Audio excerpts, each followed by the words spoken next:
Fala, Rovai, o editorial do Fórum 11D, queridas, queridos e querides. Mais detalhes, bastidores do golpe que mudou de nome, agora é golpe Bananinha.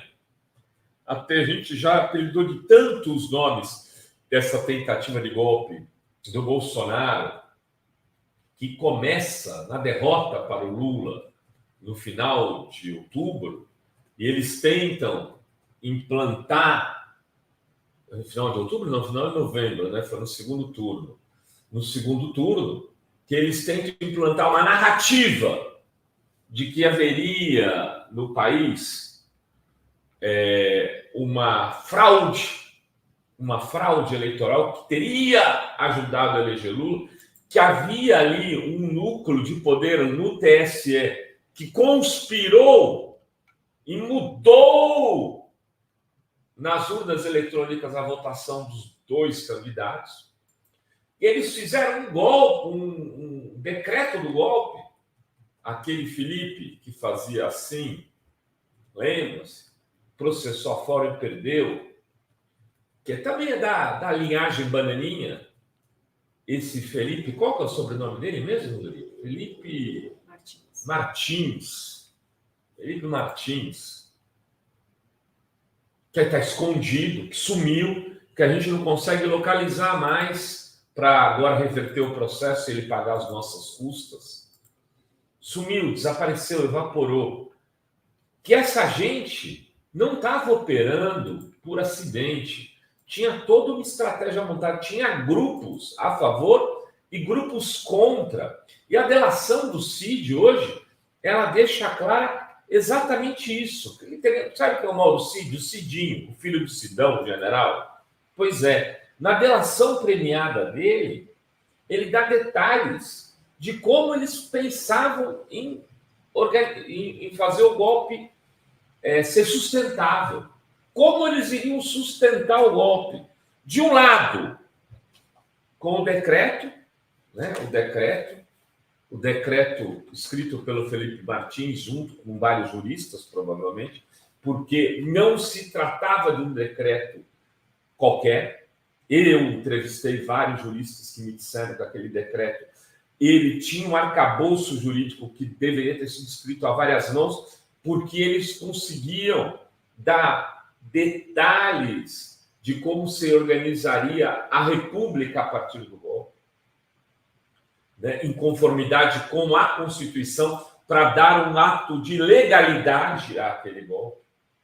Então, ele não foi um advogado de porta de cadeia que escreveu, não foi um juiz eco aí, tipo aquele de Curitiba lá, que passou pela 13ª Vara, que é semi-analfabeto, que fala conja, não é esse que escreveu. Foi gente que tem conhecimento do assunto, ou seja, da Constituição, e que foi revisado por pares. O Felipe era só o organizador desse documento. E ele, então, era uma das mãos do golpe.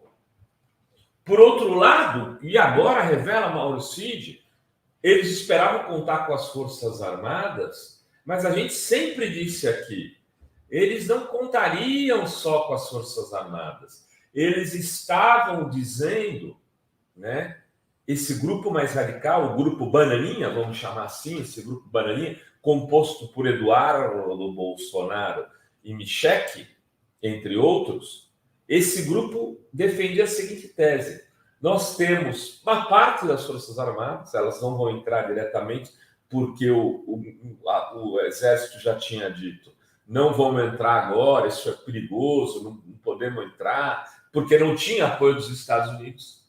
Mas eles contavam com quem? Com o colecionador, atirador, desportivo e caçador, os tais CACs, que estavam na frente dos quartéis.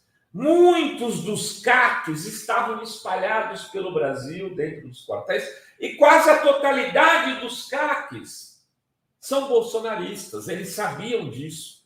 eles controlavam esse grupo por WhatsApp e eles contavam com essas pessoas no momento em que o golpe fosse decretado por Bolsonaro para ir às ruas defender na bala. Na bala. Não era no decreto, era na bala.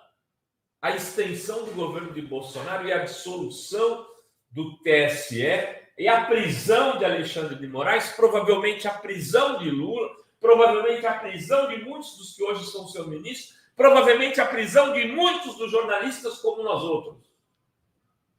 Era isso que estava no golpe Bananinha. O golpe que fracassou,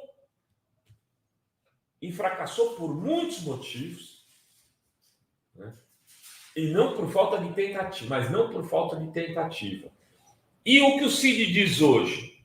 O Cid diz hoje o seguinte, que o plano do golpe só não foi adiante porque não houve concordância dos comandantes militares. Que quando o Bolsonaro chegou a discutir a minuta golpista do Felipe Martins, apenas o comandante da Marinha, o Almir Garnier, manifestou apoio. Mesmo assim, o grupo radical, assim chamado por Cid, do Bananinha, do Dudão Bolsonaro e da Michele, aquela cara de boazinha, de crente, de fé de Jesus. Ai, amém, amém, irmãos.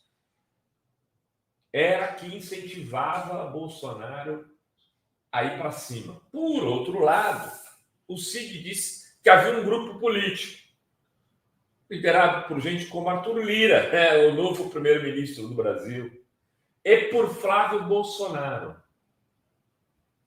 Incrível, o Flávio Bolsonaro estava no outro lado, dizia, gente, não pode fazer isso, não vai dar bom, né? Não vai dar bom. Esse grupo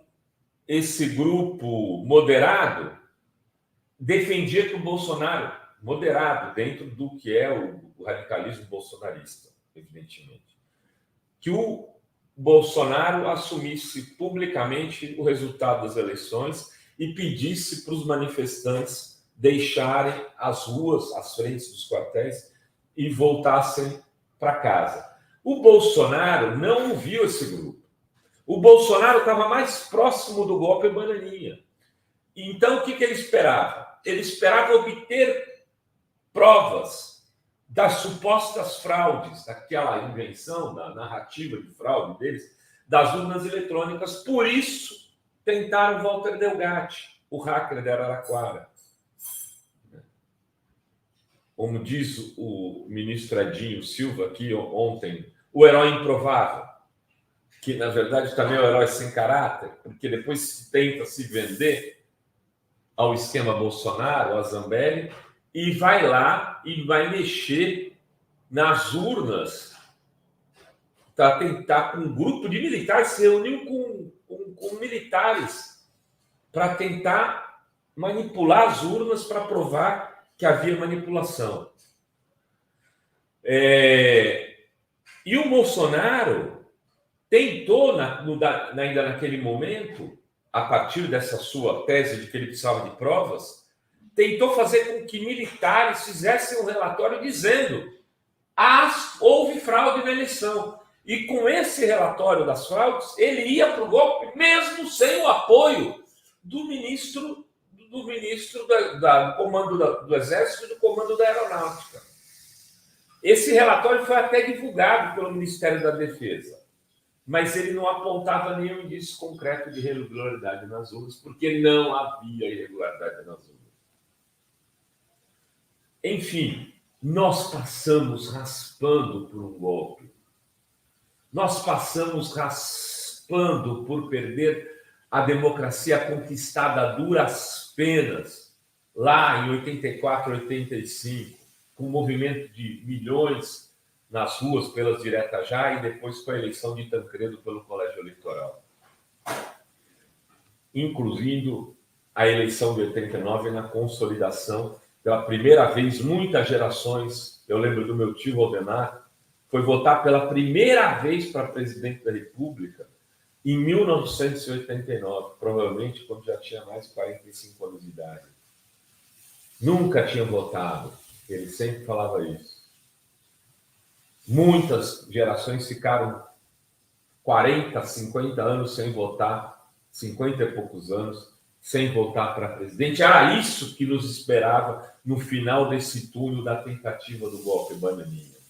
Aí eu pergunto, o que fazer com essas pessoas? Bananinha, Eduardo Bolsonaro, foi o articulador desse grupo radical, vejam, mais radical ainda do que a maioria dos bolsonaristas, do que os comandos da força de pedaços importantes das Forças Armadas. Investigar e botar na cadeia. É isso que se espera do judiciário, é isso que se espera do Ministério Público. Que essas pessoas, que não só aqueles que tiveram no dia da manifestação em Brasília sejam presos, mas que esses que fizeram com que essas pessoas lá estivessem, como Bananinha e Michele, também sejam presos. É isso que se espera do Judiciário e do Ministério Público. Que essa investigação, que essa delação do Cid seja o mapa para que as provas, o conjunto de provas, se estabeleça e para que essa gente saia da vida pública definitivamente, mas também passe um bom pedaço de tempo das suas vidas pagando pelos crimes cometidos. Enfim, a democracia prevaleceu, mas correu imenso risco. E a gente não pode ficar com esse risco na janela e nem deixar esse risco para as próximas gerações. Era isso que tínhamos para hoje nesse Fala Vai. Beijos, beijos e beijos a todas, todos e todas.